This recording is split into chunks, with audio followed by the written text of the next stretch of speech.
Hello, everyone, and welcome back to Fandomology, where fandoms collide. I am, of course, Yay! Master. I'm a re-adopt the name because You do that. I kind of like calling it again. But I am Master Paul. We're re-adopting the name, back with Baron Orman Tag, and we've got Orman. another beginner series for you. And tonight, as you've seen in the title, we are talking about Dune. So Right. why are we talking about Dune tonight?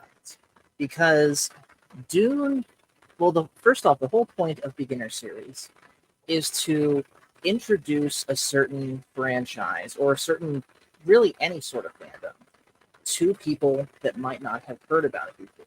And with Dune, it's a bit of a special case because there is currently a movie out bearing the Dune logo, Dune Part 2. Now, one thing right up front, I have not seen that movie yet. Have you? I've not seen part two yet, and I just wanted to back and say you kind of sound a little staticky, Paul. Just want to let you know on that. Okay. So, no, I have Um, not. I've seen the first one, but I have not seen the second one as of yet. I want to. Uh, I found out some stuff in there because, well, basically, I know the story, but I heard some stuff in there. It's like, do you really need to do that because it really changes importances. But I'm not going to say anything because I don't want to be Mr. Spoiler. of course. So the reason we're doing this is with beginner series, it's about introducing some form of fandom to people that have never heard of it before. And with Dune, Mm-hmm. there being a movie currently in theaters, there could very well be people out there that are like, Dune, what's that? I Mm-hmm. Why have I never heard of this before? And sure, they might have heard of the first, the 2021 movie Mm-hmm. or the 1984 movie, Right. and maybe the first Dune book, but there's way more than that. And so we're going to get into that Mm-hmm. tonight. So while I finish spreading out the links, Baron, would you mind Yeah. giving like sort of an origin story for how Frank Herbert came up with this?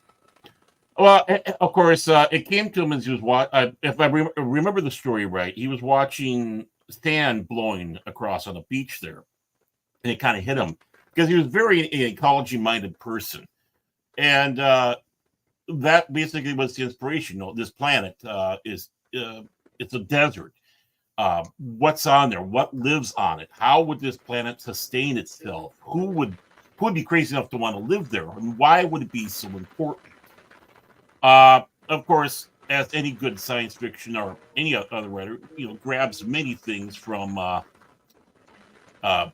from other places, like obviously royal courts. Uh, Even going to fantasy, slaying dragons, knights and dragons. Even though it's not in that, talking about the spice trade of days old, colonization.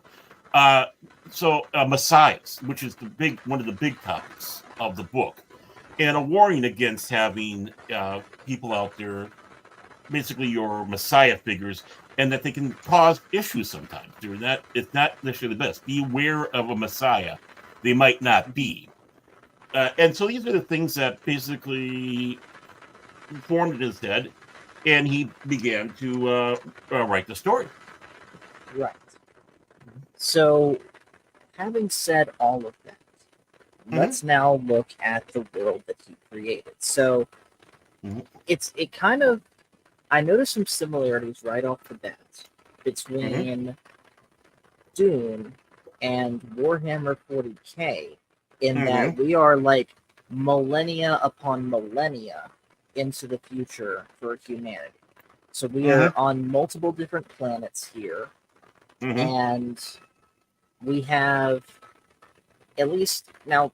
Okay, so real quick before we go any further, you already know this, Baron, but for the chat, I do have a little bit more knowledge into Dune than I did, say, Babylon 5, but even I'm still very new. I've seen the 2021 movie. I've seen the 1984 movie, including the extended Spice Diver edit, which is on YouTube. In fact, I'm going to put a Mm-hmm. link to Yeah, that. do that. So let me grab It's kind of funny that that. they actually got that name, the extended spice version. Before it was just the it was just the television version, or the extended version, or the Alan Smithy version, because David Lynch disowned that because he had nothing to do with it, Right. with the scenes, even though it was it's stuff he filmed. So I just put the Spice Diver edit in the chat. If you have not seen it, now it's a 3+ hour movie. So it is a pretty big time commitment, but I highly recommend it. But anyways, let's get into this world.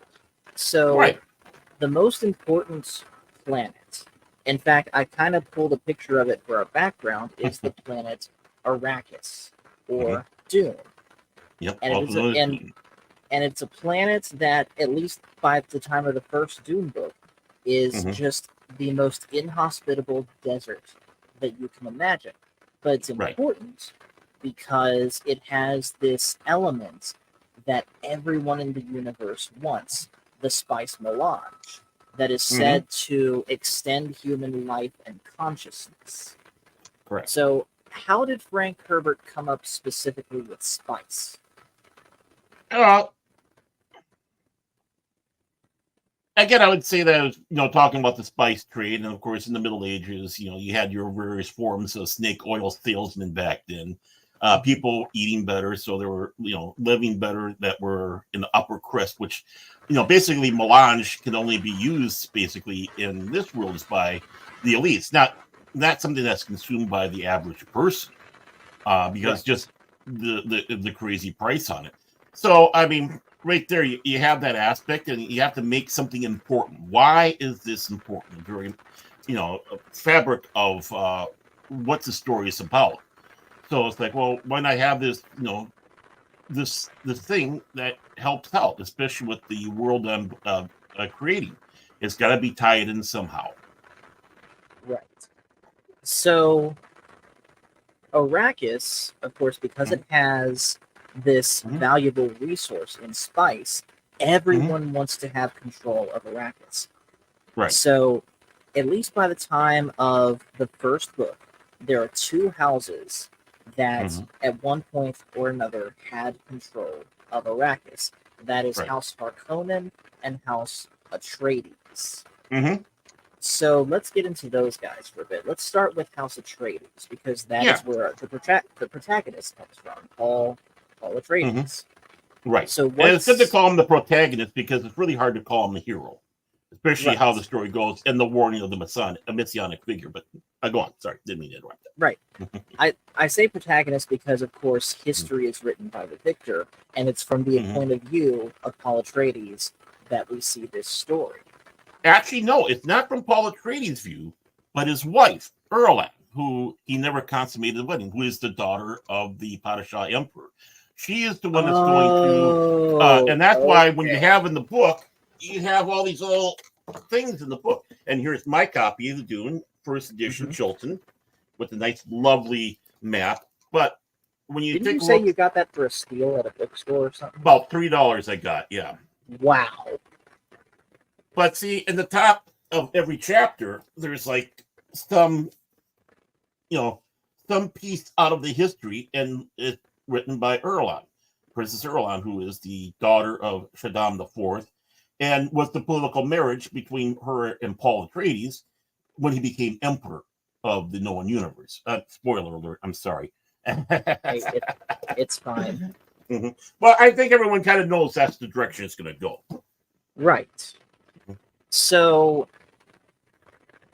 you have House Atreides, which, at least from what I have seen in the 1984 movie and the 2021 movie, House Atreides is portrayed as a noble, just, and fair house, in contrast to House Harkonnen, which are the bad guys in this story. They are corrupt, they are vile, especially their leader, and they seem to just have a really oppressive nature about them. Right. And real quick, hello to DJ Ronnie G, who said, there you go. There I had to. I was just watching Dune on the bus. Awesome. Also, which one? here Which was one, DJ? yeah, DJ. So was it the 1984 one, the miniseries, or 2021? Oh, I thought, it might be a miniseries, but miniseries is miniseries is very long, 2 hours over 3 nights, so that's 6 Okay, hours. so he said 1984. Yep. Mm-hmm. Okay, Yeah, fair get it enough. right there, DJ. I see that. You got it wrong. And don't blame it on misfingering there. Yeah. Mhm. So Yeah. why? So obviously we got to have a hero and we got to have a villain. Mm-hmm. So what is it that you think that Frank Herbert wanted to do with portraying House Atreides and House Harkonnen in the way that he did? Well, you have to have that noble house. And Leto the First was a very noble man. He was also a very dangerous man as he was becoming very popular along the houses of Landsraad. All the collective other royalty, you might say, or nobles, probably more apt to say, on the other worlds. And Shaddam the Fourth was getting very nervous, and they're related by adoption, basically. Him and the Duke, I think they're cousins. And so DJ says I'm compressed between a window and a Harkonnen construction worker. So that's he's big gotta and so he's big and fat and ginger. Got it. Right, and that's the one thing I have a problem with the Dune movie, the new Dune movies. But we can talk about that later if we have time. Right. But of course, obviously, you need to have that again. When we're talking about the hero's journey, or we're talking about the conflict, it's hard to have two houses that are scum going at it because you're not rooting for anybody. You're not hoping for the best, and right. And this, of course, you have an ancient, old feud between the two houses going back, and I think I can't remember exactly if it goes back to the Butlerian Jihad or not, but there was a feud that began between the two of them that lasted through the centuries, literally centuries, and that's why those two don't each basically, sins of my father, and not different from what you'd see in Europe. I mean, if you take a look at the houses here, you can take a look at the various countries in Europe and their nobility they had throughout the time, the Middle Ages, Renaissance, all that. So you have to have that good. You have to have that good protagonist. And you have to have that bad antagonist. Right. Mm-hmm. And then you mentioned him already, but then you've got Emperor Shaddam, who is the emperor of the known universe. Mm-hmm. And so we are gonna go into spoilers a little bit here. Mm-hmm. So if you don't like him, run away. Yeah. In fact, I think I've got a clip for this. Here it is.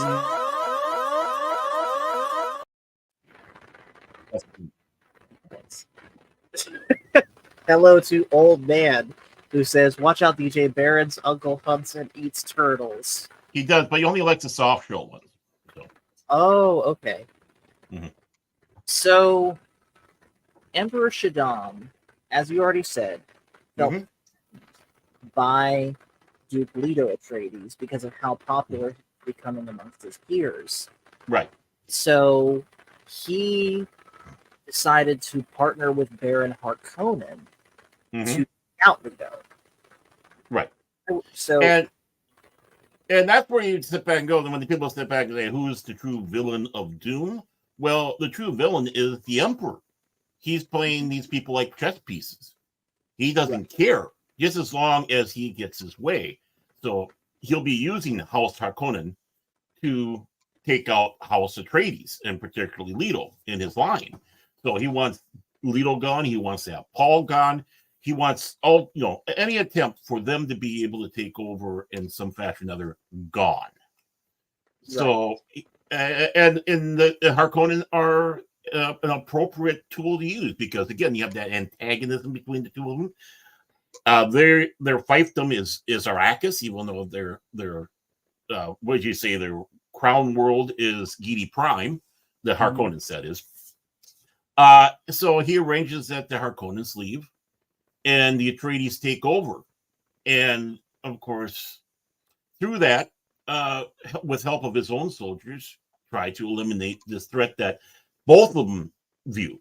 Harkonnen and most definitely Emperor Shaddam IV, our Padishah Right. Emperor.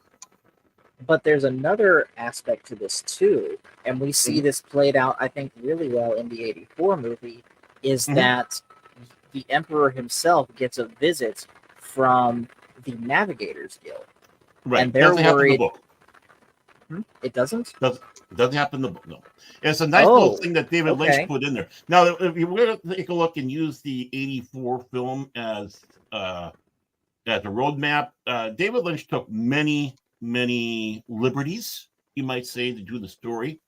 Frank Herbert wasn't necessarily happy with them, particularly the fact that in David Lynch's, he makes Paul out to be a true Messiah instead of being the warning of the Messiah that Frank Herbert had, and felt that the film lost what was important about the movie. So that scene with the Spice Navigator and the Spicing Guild is basically for us, the audience, get immersed into this world. What's this all about?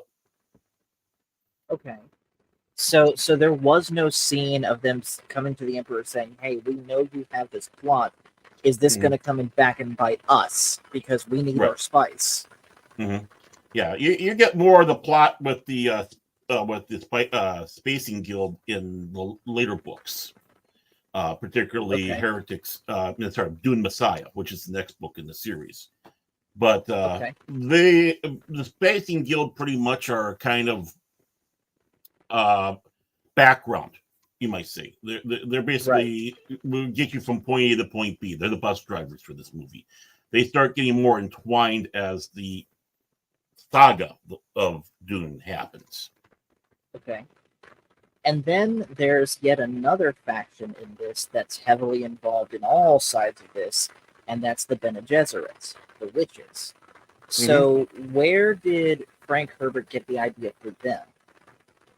Well, you just said it right there. I mean, what good story that you'd have based off of mythologies and folklore and fairy tales than have a witch? And as you can see, the Bene Gesserit are a monastic or a sisterhood, basically, of women only. And not only are they trying to push the religion of the Orange Catholic Bible, which is an anathema, because if you look at it, Orange is the Protestant, and of course you have the Catholic, so you have the Orange Catholic Bible. It's like an oxymoron thing. It's a little bit of a play of a joke, I suppose, as time goes along. But they're trying to garner their control through the Closet Haderach, which is a genetic breeding program where eventually a male will be able to foresee things. And that's what they're going for. Because basically, a man can't do what the sisterhood can. Right. Genetically, all that across the board. So, ladies out there, when you sit back and say about this man only thing, well, this is a situation where it's a woman only thing. And it does touch everything. Paul's mother, Jessica, is part of the Bene Gesserit. Erlon is trained by the Bene Gesserit, and her sister is part of the sisterhood.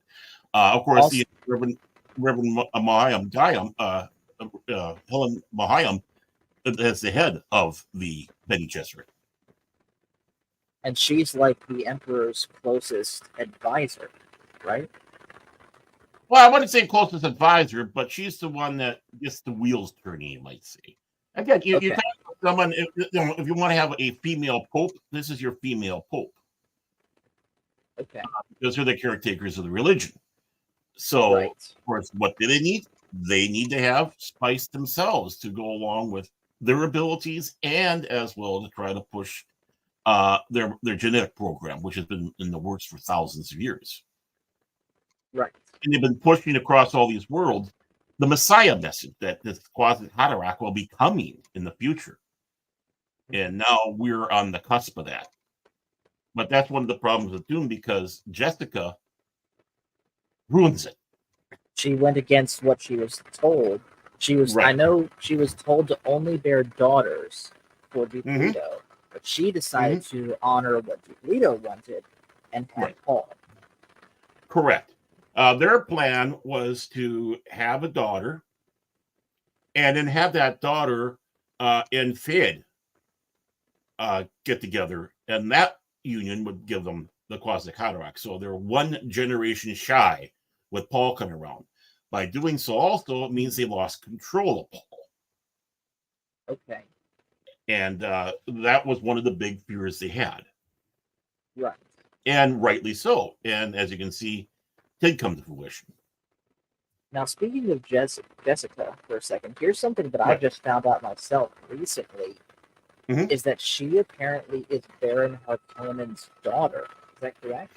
Correct. What you're going to find out in this is, just like the royal courts, it's very incestuous.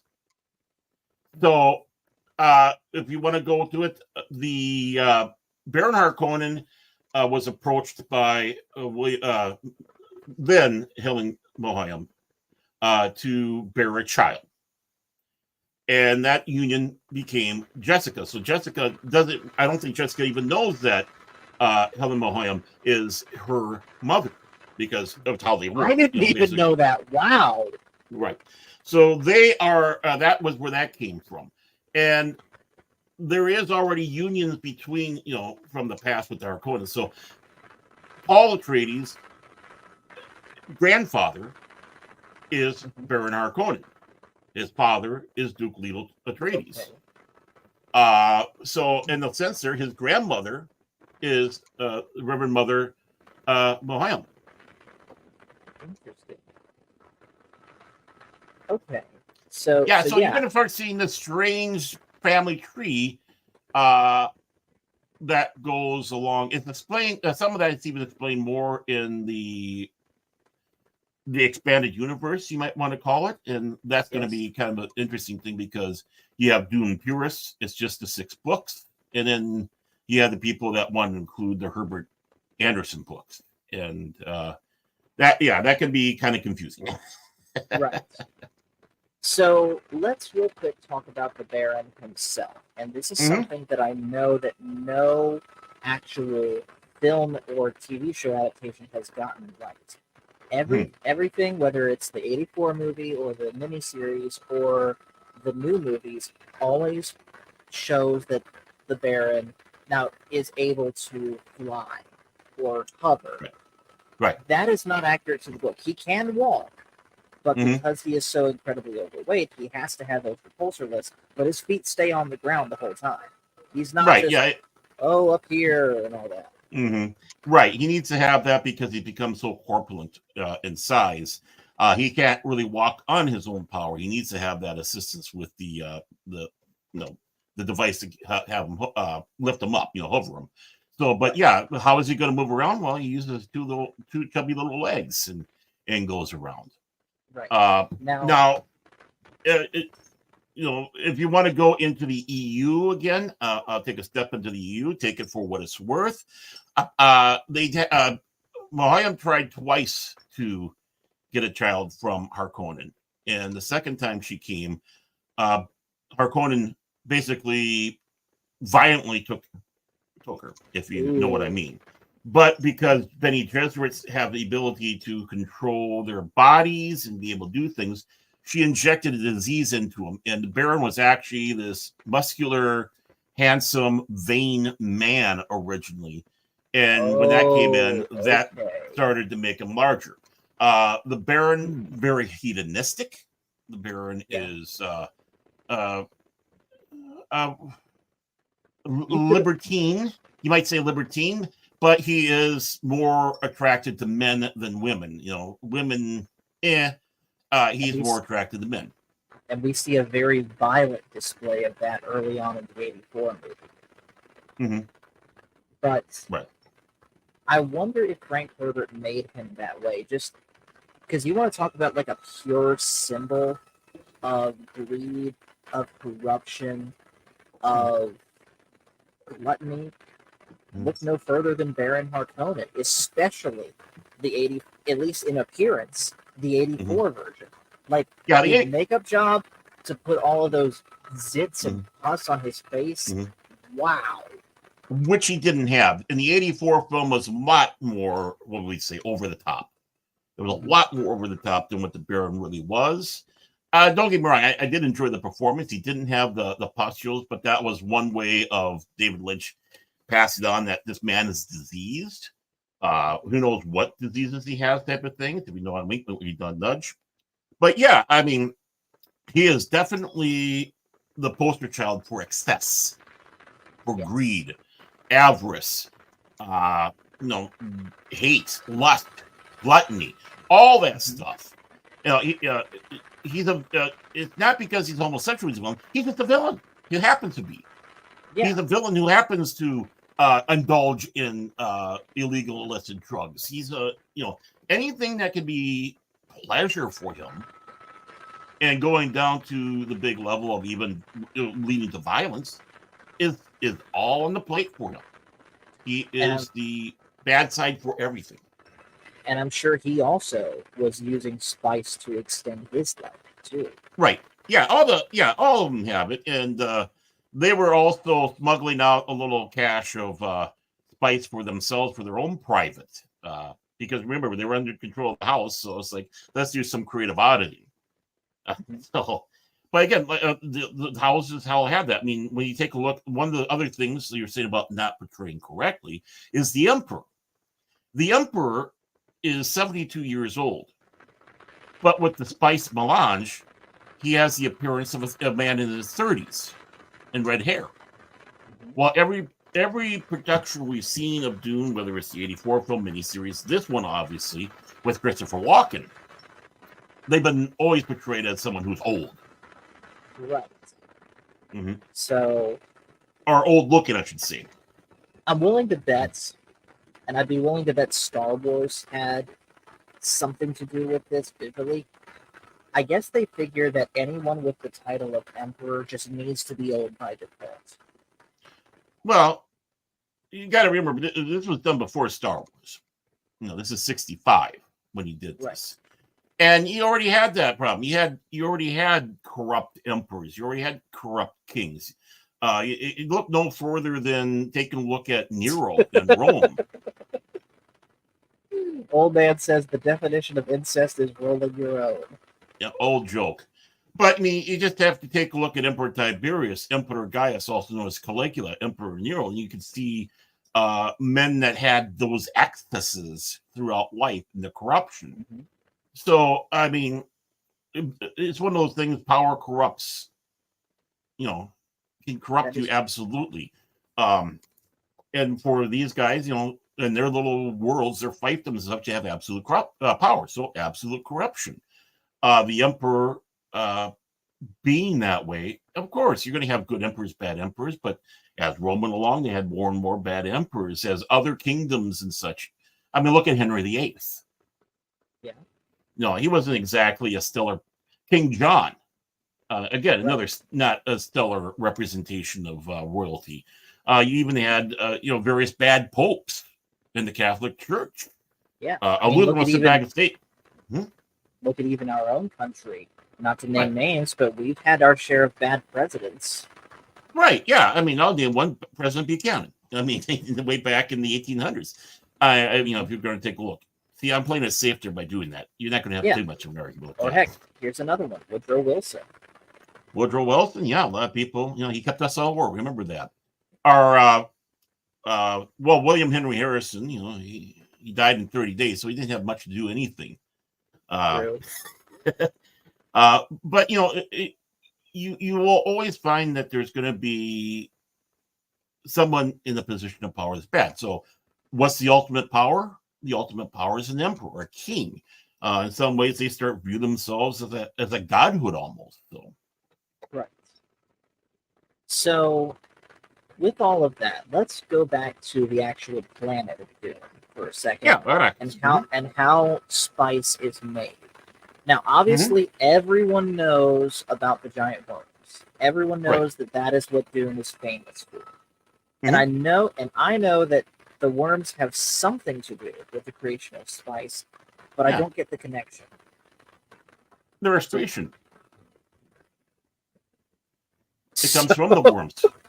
Right. Basically, that's what it is. Everyone's getting high and extending their life on worm poop. Well, I wouldn't necessarily say worm poop, but it comes from the worms. I mean, obviously, you think about a worm and they excrete the stuff out of them, goes into the Okay. sand, and then they go around and they search for these deposits, these spice deposits where a worm was, and then they mine off of that. Uh, the worms cannot be around water. Water will kill them. Water is extremely deadly, and that's why Arrakis is so special. Why Arrakis is a desert? It's because of the worms. So you see a scene where they drown a sand trout, which is basically a baby sandworm, producing the basically the water of life, which is a poison, which is supposed to help grant you that next step to having that consciousness. And basically, you drink the poison, and the Bene Gesserit, with their biology, should be able to nullify the poison within their body. Right. But then later on in the book, Paul was able to do that, which no man has ever been able to do. Right. Because of that, because they need to have that Bene Gesserit training, this knowledge, this ability that's within it, and Paul had it, whether he knew it or not. Right. Especially at first. I mean, his mother was training him in the Bene Gesserit ways, the weirding ways, and various other stuff. So the voice, which is also very important. But obviously, there was a lot more she was trying to train him because she knew he was going to be in danger because she violated what her job was going to be, delivering a daughter. There's a word you just said there that I want to expand upon because it's another thing I know that specifically 1984 got wrong, and that's the weirding way. In 1984, it's portrayed by these guns that you basically shoot with your voice. What is it actually? The ability to move fast. Okay. In a blur. Yeah, you're able to move fast. And that's the weirding way. Basically, with that, they were kind of putting the voice with the modules and doing it that way. Basically, the Bene Gesserit and, of course, Atreides was able to do the weirding way. It was not something that the average person would be doing. Again, it's the Bene Gesserit talent. Right. So, since you brought it up, let's also talk about the voice. Obviously, we know how it works. You'd use the voice, and whoever hears it is compelled to do whatever you're telling them. But where does that come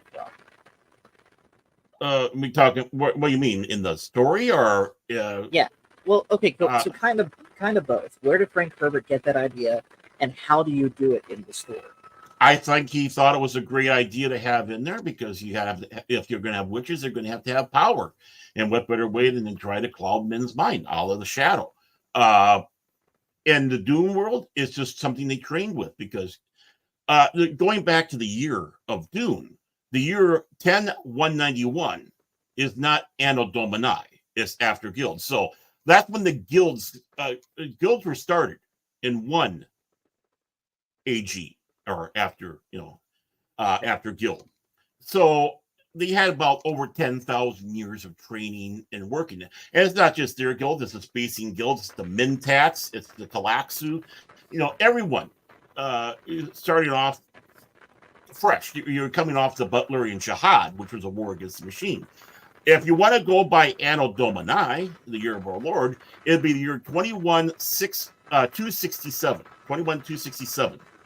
Wow. So you're looking at something that's 20,000 plus years in the future with the story. Obviously, Frank Herbert wanted to have it far removed away from present Earth to make a better compelling story, which he was very successful at. Oh yeah, and just a question for fun. How much inspiration from Dune did Warhammer 40K take? Because that's 40,000. Yeah, that's 40,000. But you had their version of kind of the guild where you had basically the Emperor going on his great crusade in the 30,000s. You had the Horus Heresy, which was a rebellion, and then 10,000 years later is when the game takes place. Right. So, I mean, if you're going to go into science fiction, some of these people figure, hey, let's go gonzo on it. It's like, why should we be stuck with 10, 20, 100, 1,000, 2,000, 5,000 years? Why don't we go 10, 20,000 years. And you kind of see a little bit of that with the Warhammer universe, where they kind of, borrowed elements from Dune in there. Basically no thinking machines. Like you had the Butler and Jihadi, of course, the Emperor. Obviously, their portrayal in fiction is different, but still, it's there. You have the various houses, and you have the various everything across there. But Warhammer borrowed from a lot of things too. George Lucas borrowed from Dune when you had the planet Tatooine, and particularly the Tusken Raiders. Basically his version of the Fremen too. Yeah, the Sarlacc, or even more so the Krayt Dragon. Remember, you saw the big skeleton out there. That's right. That's right. So Frank Herbert was absolutely convinced that George Lucas ripped him off.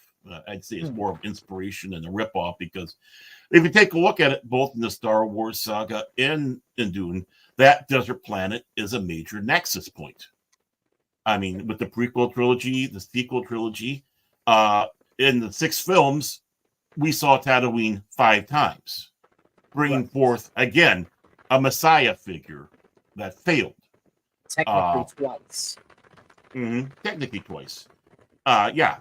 But again, so you have this desert planet being such an important spot. Obviously, Frank Herbert never saw the sequel trilogy where they expanded upon off of it, but really, you can see where 2 desert planets, a nexus point. Yeah, there was some borrowing from Dune there, amongst other things. I mean, just like everybody else. I'm not saying he ripped it off. Just like everybody else, you grab inspiration from previous stuff, just like Herbert did. I mean, we all do. Especially if you're following the hero's path.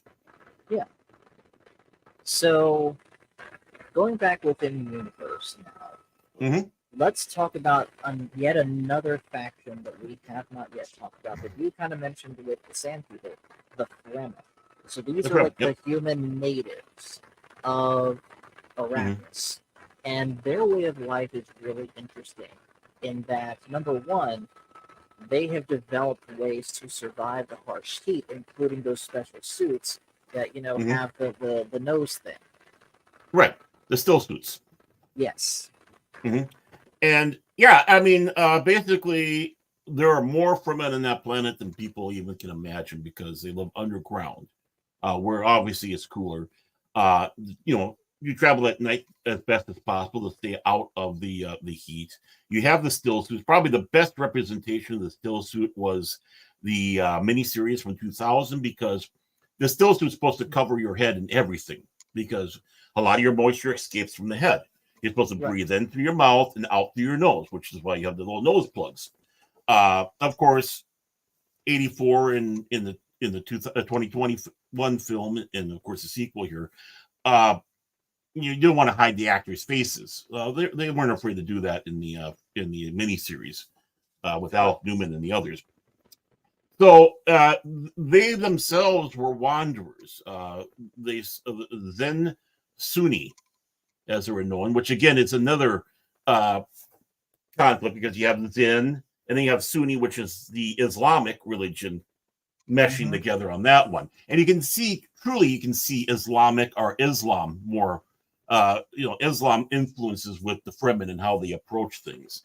For them, not to mention certain phrases that they use, like jihad, as you said. Right. Yeah, I mean, jihad, which is, of course, a religious war. It means lots of many different things. Just like when we say crusade, yeah, it's a religious war, but it also means other things and involved in all that. But they wandered. They ended up landing on Dune, and basically the sandworm for them is their gods. Right. I believe the term they use for it is Shai Halu. Yep. You are correct, sir, as the late great Ed McMahon would say. And speaking of those worms, another way that the Fremen have adapted to life is they've learned ways to avoid the worms. Correct. They walk without rhythm, basically, because if you take any form of like constant beat or something, the worm's going to come right to that. And Right. They're so, gonna, yeah, they think their territory is being invaded. So you either travel via the rocky lands where a sandworm can't go, or mhm, when you have to travel along the dunes, you do that, walk without, rhythm. And right, which of course, if you watch it, it looks ridiculous, but there's a reason why behind it. And then of right. course, if you need to call a worm, that's where you use what they call the thumper. No, Mhm. bump, bump, bump. And the sandworm goes, hey, wait a moment. Somebody's in my territory. It's time to go eat. So the thumper is accurate to the book. That wasn't just a 1984 thing. Yeah, they had thumpers. Mm-hmm. Okay, That's how they call the worms, so they can ride the worms. Which of right. course is one of the important things, because when you had the sand crawlers, yeah, they were called sand crawlers. They're going out, they're collecting the spice. The spice, uh, they would be making the noise, so they had to have spotters to see if there was worm sign. And if there was worm Mhm. sign, they'd call the ships to come in to pick them up and get them the heck out of there before the worm decided to eat them. And of Uh, course, so in the story, we see one of those go way wrong. right. Mm-hmm. And it was sabotage. It was very, it was sabotage that was to help cause problems with Leto and such. Right. So, but yeah, that's where you saw that, and also where Duke Leto showed that he was more than just this for the house. He was caring of the people, which they were not used to, obviously. And a lot of Mhm. people in this universe are, when you have the nobles, they only think of themselves. You had Duke Leto, he's actually thinking of the average person, the worker. Right. How can we save them? Especially that scene where they're trying to get the people off of there, except for the ones that were Fremen and ran into the desert and disappeared. Right. Another thing, real quick, about the Fremen, and this is, of course, anyone that's around spice for long periods of time, is that it makes your eyes go blue. So Yeah, what it's does blue that on mean? blue. Mm-hmm. Basically, it means you're addicted to the spice. Those that are addicted to spice are, if you have, in the case of Paul Atreides, when he took the water of life, it turned his eyes that way. His mother also. So that basically shows that you are addicted. If you take a look at a navigator floats around in a basically uh, a closed off area, like a dome, think of Bubble Boy or whatever, and it's filled constantly with melange because they're so addicted. They so need that to navigate these ships from point A to point B. Uh, their eyes are blue. They have mutated. They don't look like humans, and that's the other thing So you're going to fight. There's no aliens in this universe. why is that? Um, it could be many things. One, I think it was not to take away from the human struggle by bringing in sentient alien life forms. Is showing that humanity, even in its entire galaxy and universe, is a special creature, a special being. You do have people out there that do believe, and I'm not talking about religious people. I'm talking about people in the area of of secular science, that yeah, we are the only thing, because what made life on Earth was such an impossible odds that it's nearly impossible to recreate these elements, because Okay. it involves, of course, the primordial soup, whatever, lightning or whatever. It also helps involve the fact that we have such a large orbiting satellite that affected with the gravities and such like that, to try to replicate all these things to bring about life on this planet, especially sentient life, is in their minds, yeah, we are special. We're special beings. Yeah, we might be this insignificant thing in the universe, but that makes us even more special. There's Right. only one of us Mhm. in this giant thing. And you'll find other science fiction that has that. So, I mean, yeah, you're going to find alien life in the form of animals, but when it comes around to sentient life, no, you'll see mutations, genetic manipulations, but not an actual alien. Okay.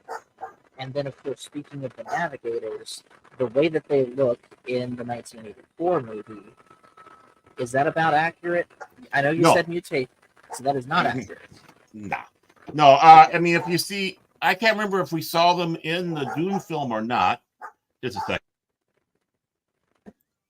My dog is barking. So I don't know why. She likes to bark. I think the more accurate description or depiction of them would be from the long suffering is home. So all the dogs have to now say, "Mommy, mommy, Okay. mommy." Yeah, yeah. So yeah. I hate this. I hate when she comes home at these times. But basically, if you see the 2000 miniseries with the space the navigator, that's more accurate to what they should look like. Let's see if I can find one here. I'm also, by the way, looking for where you could possibly find the miniseries, which Oh, you should be able to find that on you should be able to find that on Amazon. I have I have my own copy.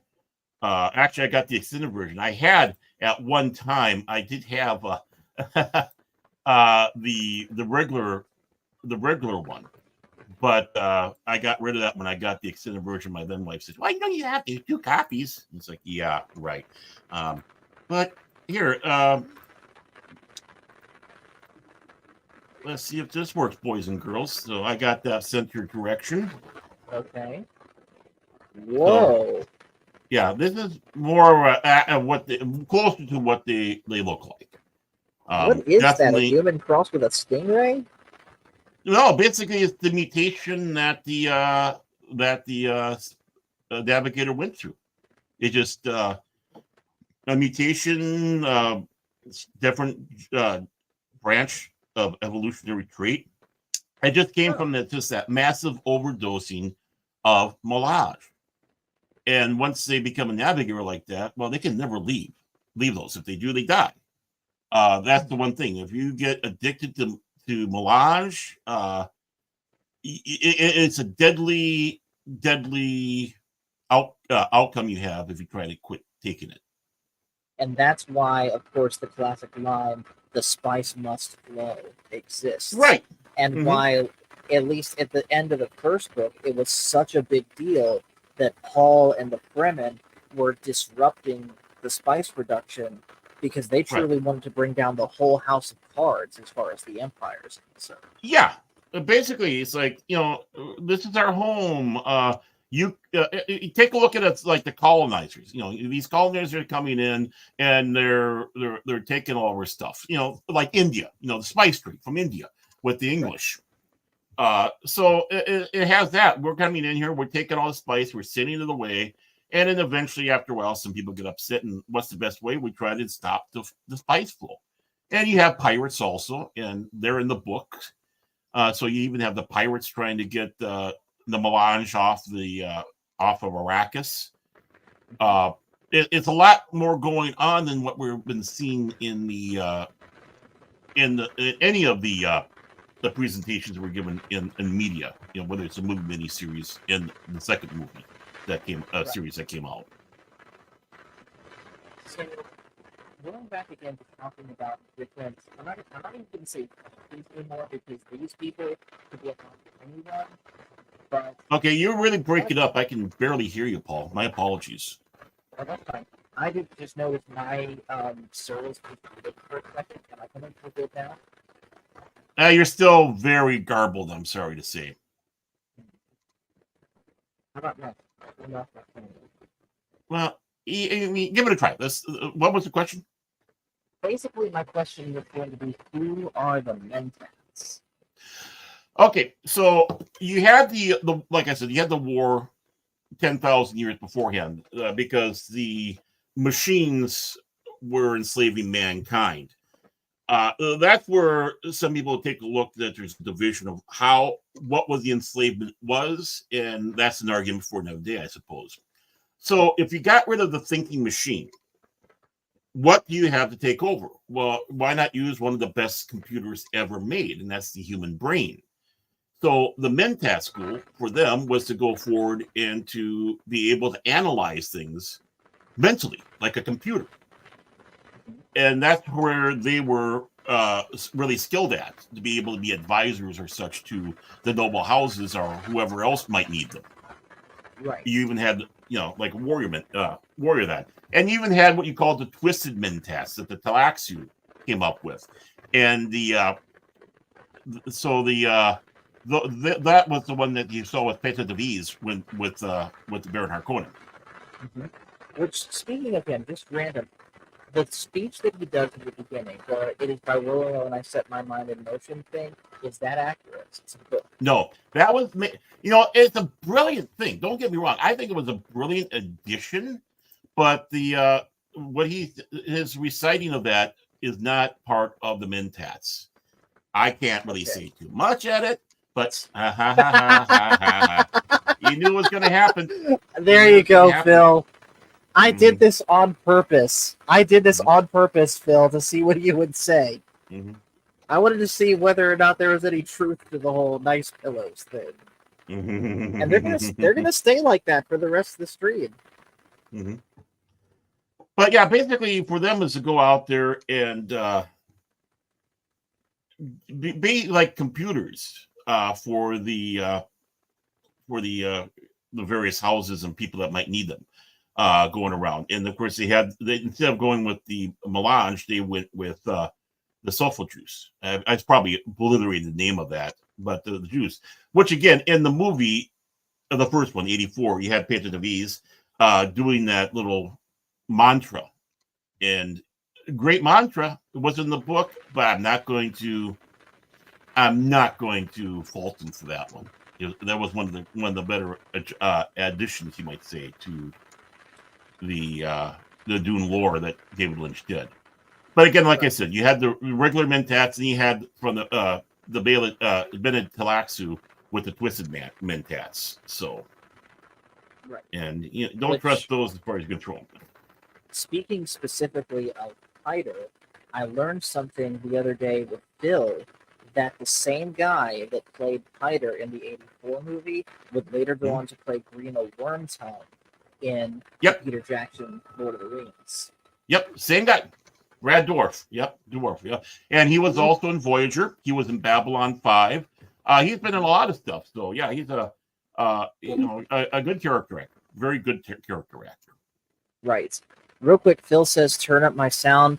I just moved the microphone closer to me, so let's see if that works.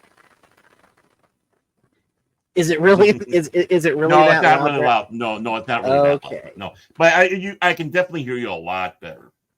Okay, good. All right. I thought he did a great job in the 1984 film, though. I mean, oh yeah. I really think. I mean, I think he was one of the better ones. Mm-hmm. He was probably the best. He did the best portraying Hyder de Vries in basically the media, the film, right. for instance. So I'm just going to be bringing up random characters at this point, at least until I think of something else. Was Raban really that disgusting in the book as portrayed in the 1984 movie? Where he would just eat raw cow cheek meat or something, or kind of bugs?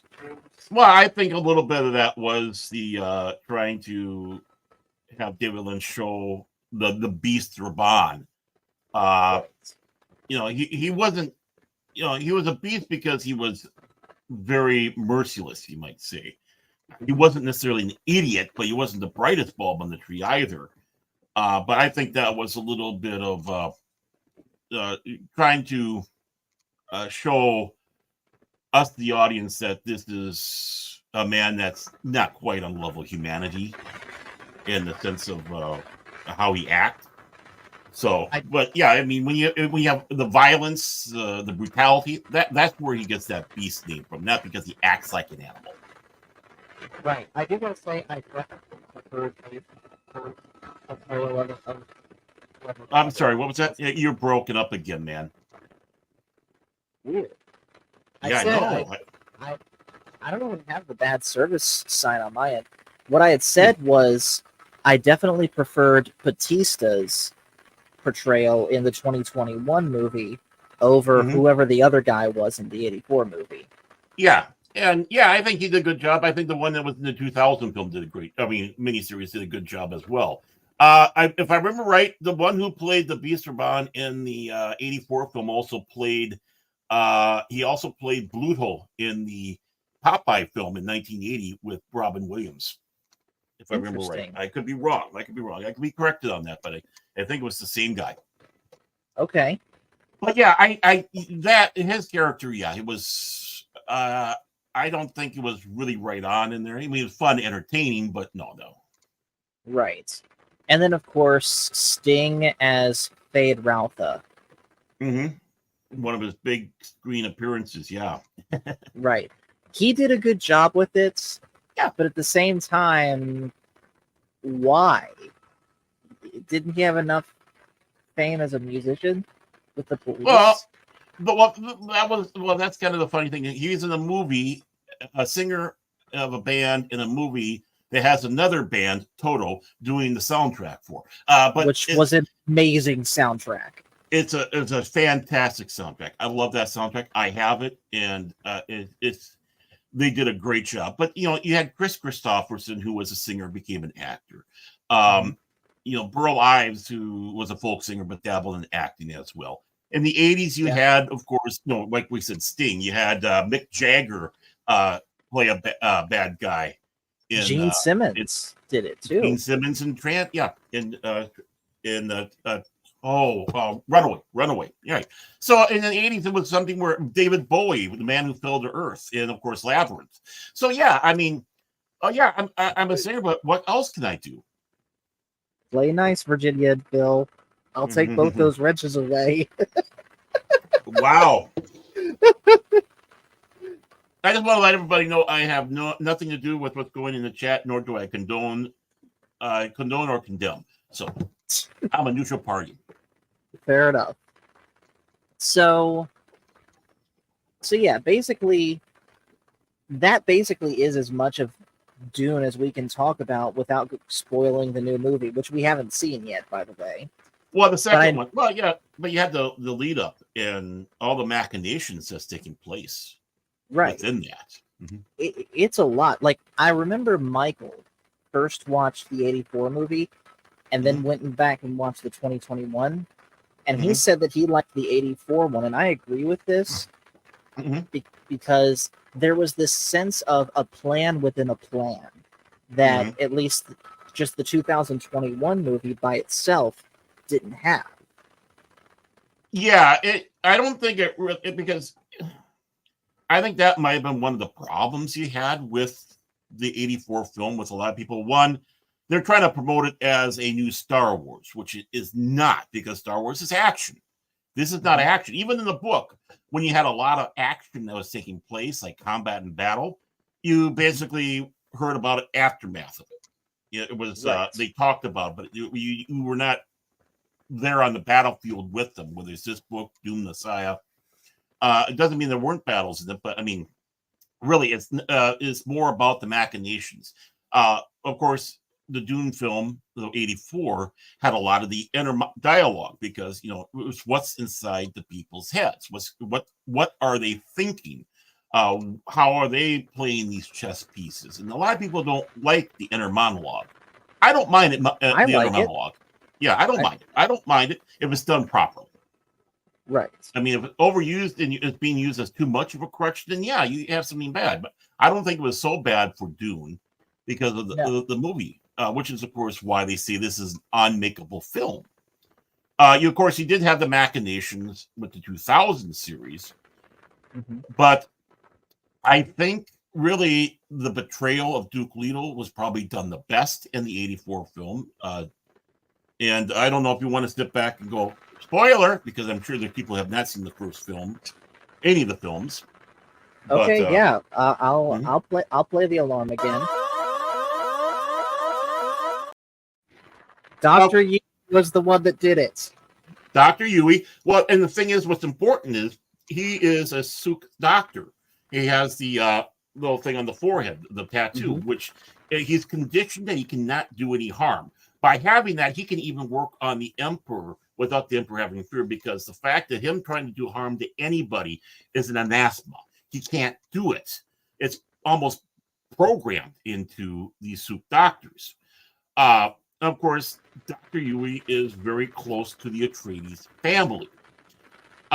This is where I had a problem with the 2000 film, and even with, the 2000 miniseries, and even this new film, is he almost just brushed aside what's going on. His betrayal of Duke Leto and why he does it, what broke his conditioning, which the Baron is absolutely giddy about, is such an important piece. Dean Stockwell did a great job portraying Dr. Yui. He was a great actor, rest his soul. It was basically because of his wife was being held hostage by the Baron to do all this stuff. Held hostage. Right. In reality, she was killed, and of course, he promised Dr. Yui that he would meet her again. They would be united, which he was. The big problem with the 2021 film is that Baron Harkonnen is the one that proceeds to kill Dr. Yui. That's not the case. It's Peter is the one that does it. In both the in the novel, the first film, and the miniseries, which is very important because why would the he's not going to get his hands dirty with that. No.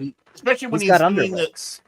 Well, not only that, he's taunting. He's taunting Yui, and of course, he gets snuck up on behind and stabbed. Boom. So it's like, it's all that deviousness. He's playing these pieces again. By having Baron Harkonnen doing it personally himself took a lot away.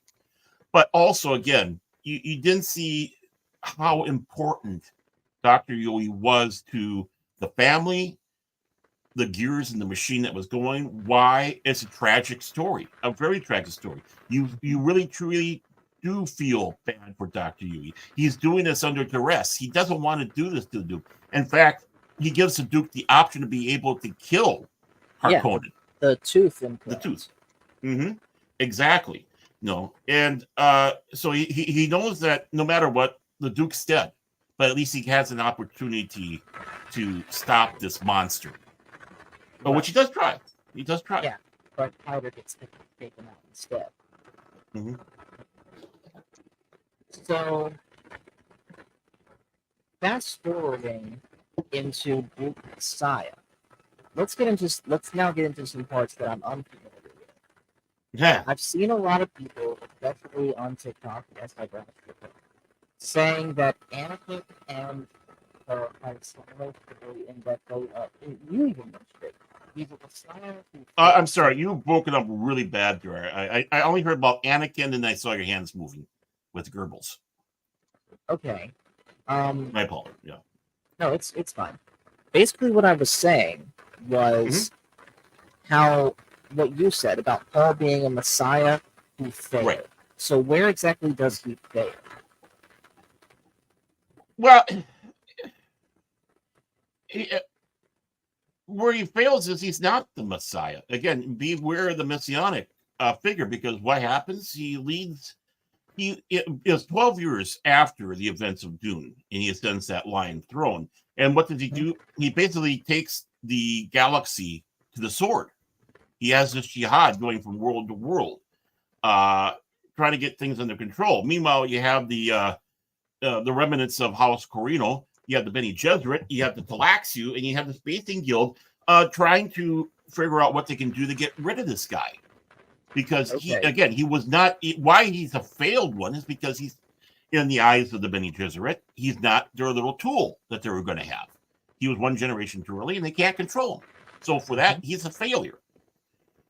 So with that, you're basically dealing, and this is the shortest Dune book, by the way, which is why Dune and Messiah and Children of Dune were made into, and the only time, by the way, made into a sequel with the miniseries that they had, Children of Dune, on the Sci-Fi Channel. I've only seen bits and pieces of it, sadly. I should take the time. I know it's been 20 years, but I should actually try to take the time to watch that.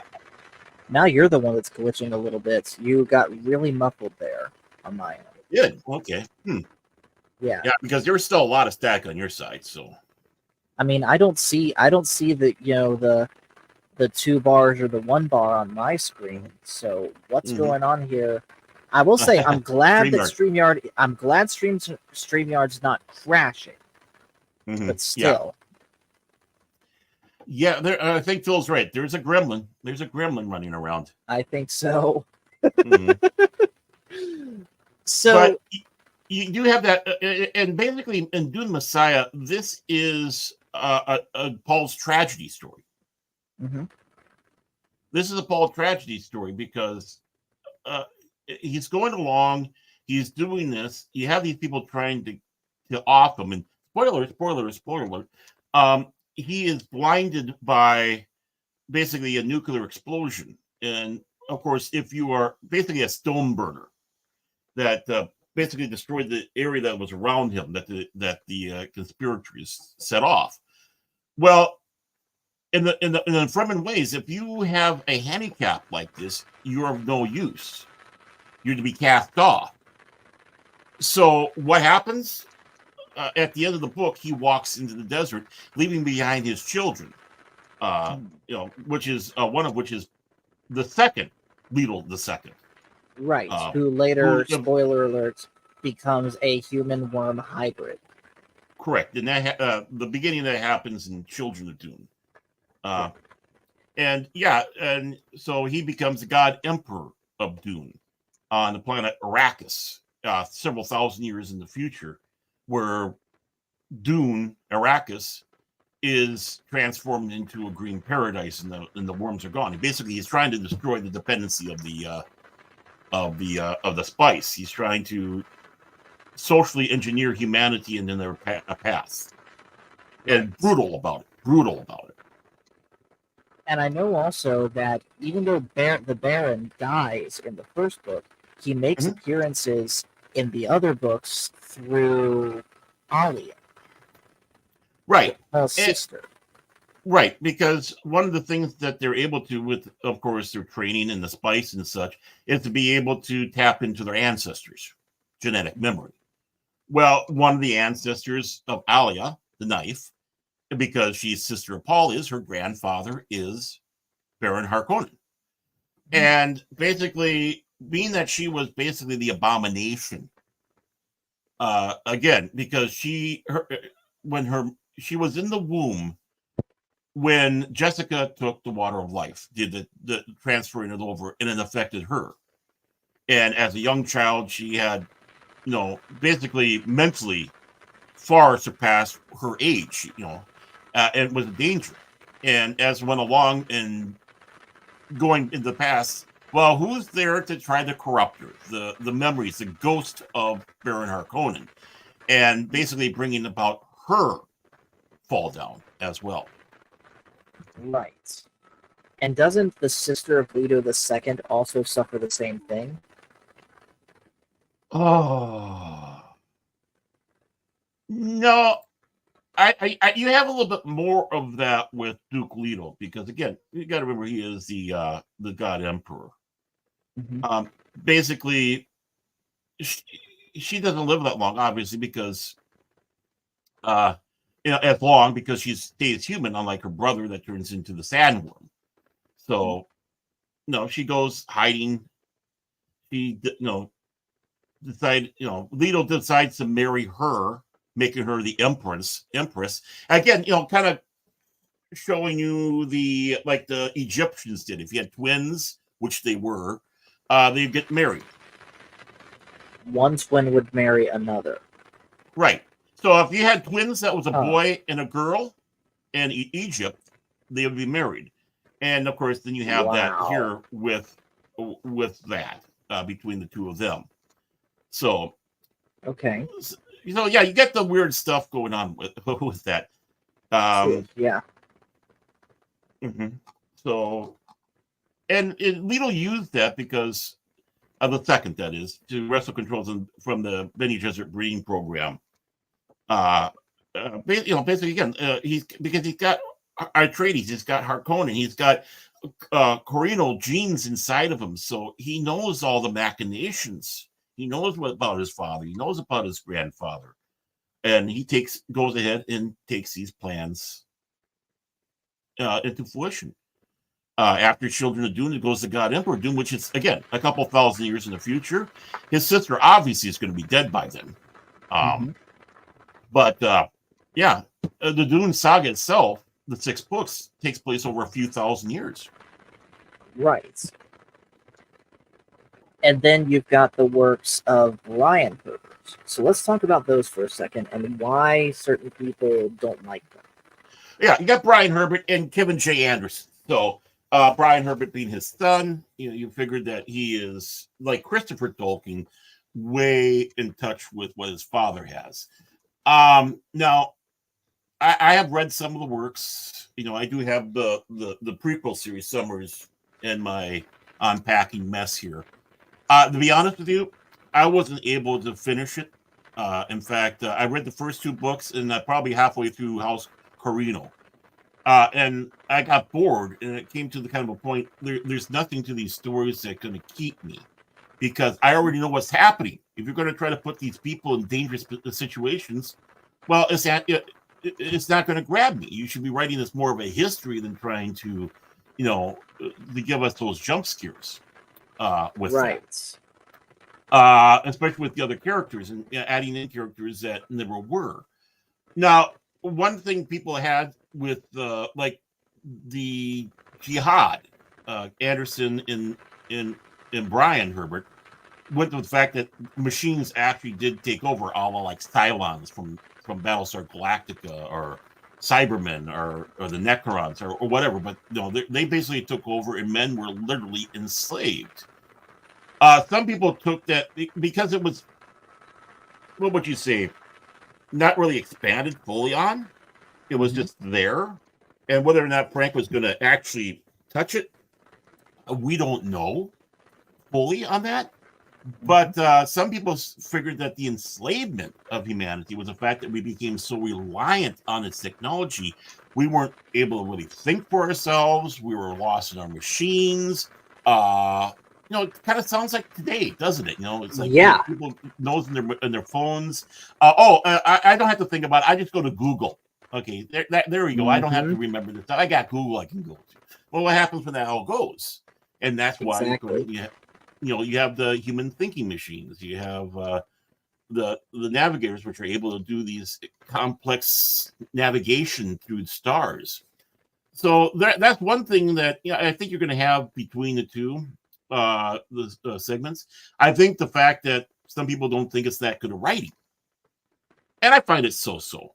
I find the writing so-so that I've read that they had on that. They were able to, they claim that they found the notes that Frank had for the 7th Dune novel, which was in the end, because the first 6 basically ends on a cliffhanger in Chapter House of Dune, and he died before he was able to finish it up.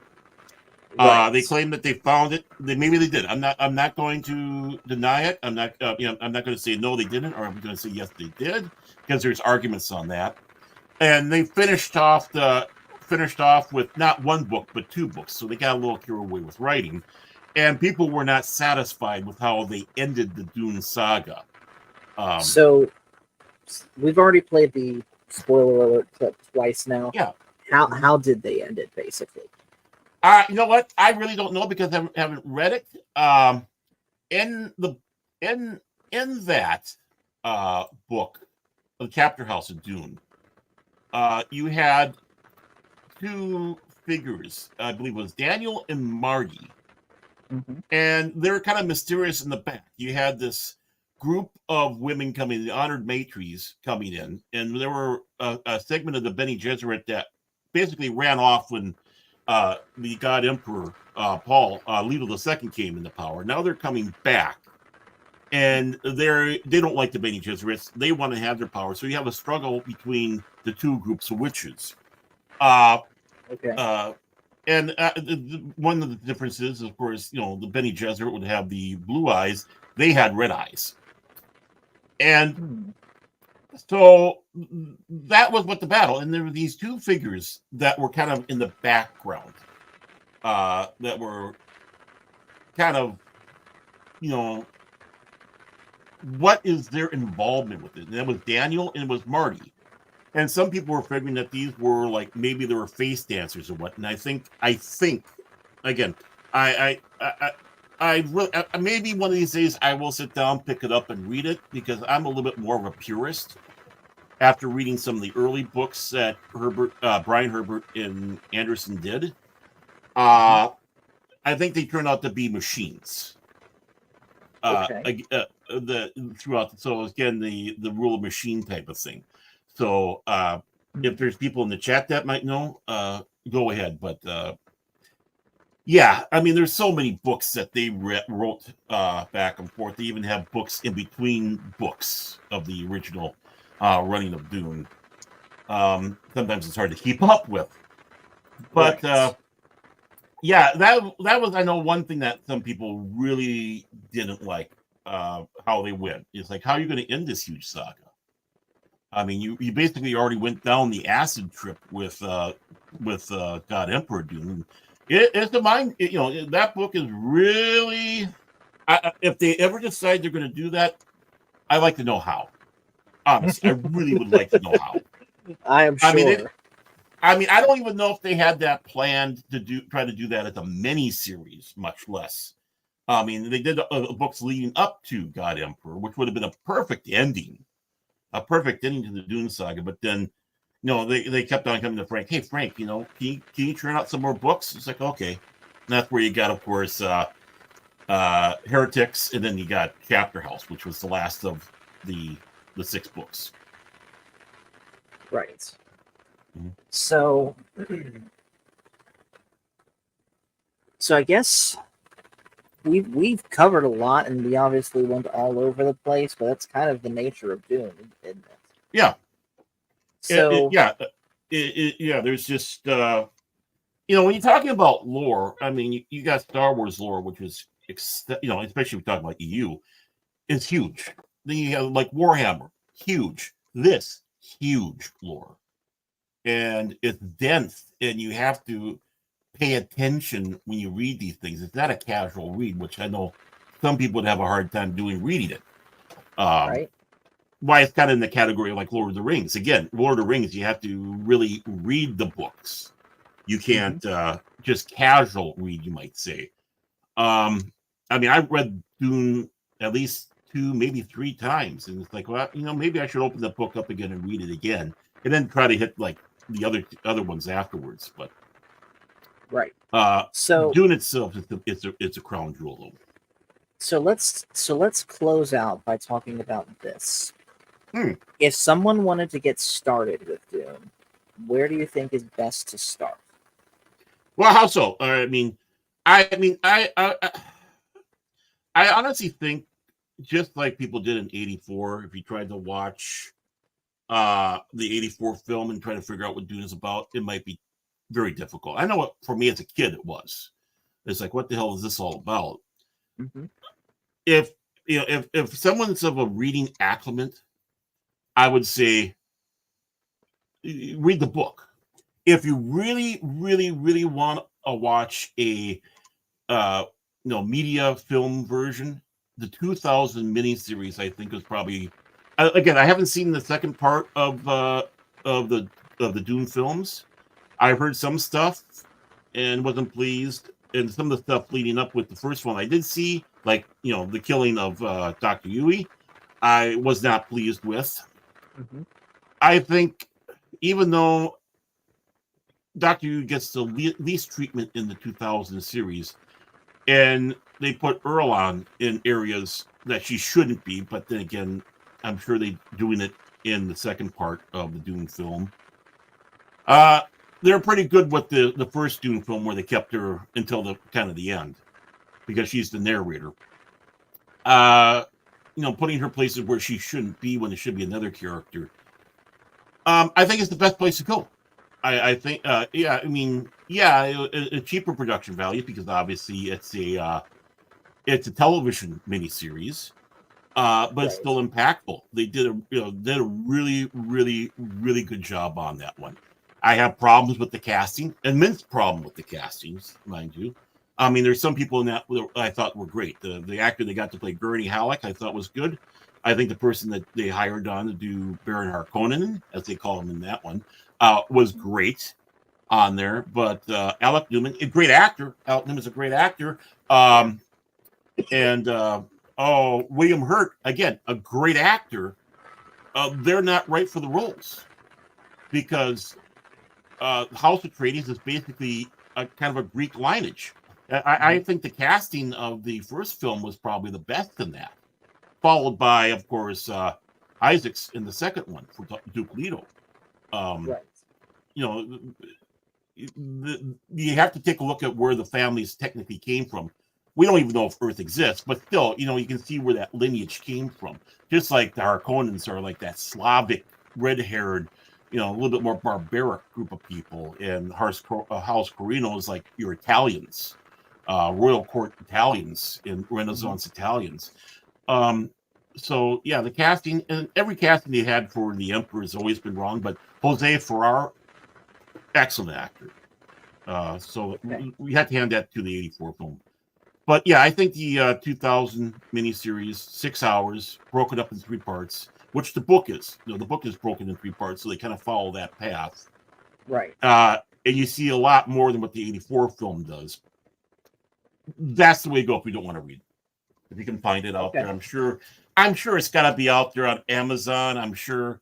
I don't know if there's a streaming service that has it. If they don't, shame on them. And shame on Sci-Fi and Hello Mouse. Shame for Sci-Fi for being the art. I got a fur worm. The litter must flow. I'm sure. Yeah, that's not your food. That's little girls. Oh well.